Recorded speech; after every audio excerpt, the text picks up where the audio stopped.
Sometimes there are other people who would want to maybe open a door and you are the key, and when they use you and then you get irritated. Now when you pinch me, I cry, and when I cry in a language that nobody understands.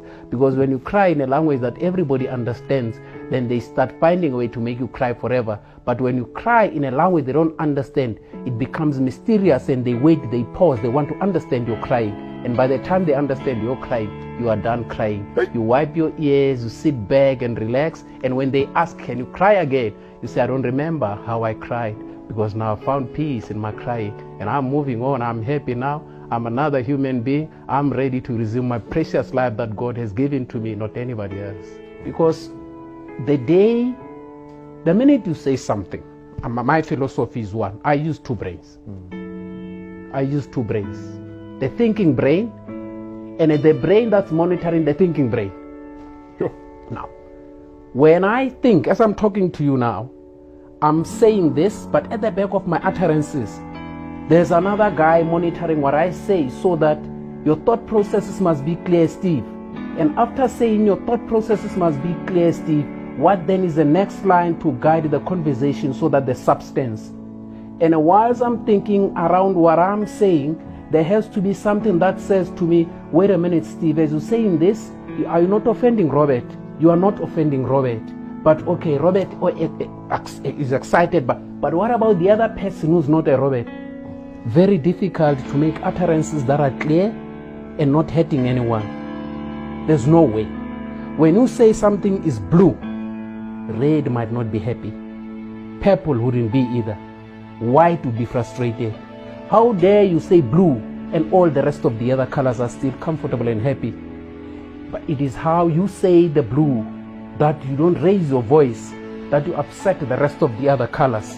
You say blue, so that white, red, pink and yellow can feel the magnitude of their presence, bringing down the voice that says blue.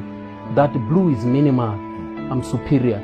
Yet you recognize blue and not the other ones around. There was a story of a baboon and a snake, they say. Now, this snake wanted to cross the road. They were on the same side of the road with the baboon. Right. The cars are going, whoosh, the baboon comes, the snake, and then the snake says, but why don't you put me on your back so that we can quickly run across? Because you have force, you have power with me, and the tar road is hot, man, we can't, so I will get bummed. The baboon says, you, must I trust you?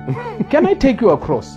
The snake says, no, man, no, let's go, nothing wrong. Finally, to bring the story fast forward and all that, the baboon takes the snake and then they go across. Why? They manage to cross the road. No accident, no nothing.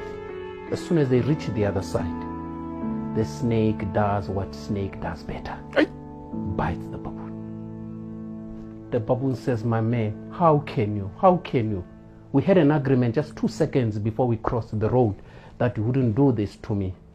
You know what the snake said? Even though my intentions were right, but it is just in my nature to bite. There is no way you can be trampling in mud and then you leave everybody clean and yourself. Never. No.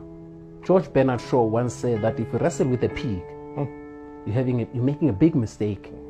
Because as you wrestle with the pig, you know what? The pig is having fun. The pig loves it.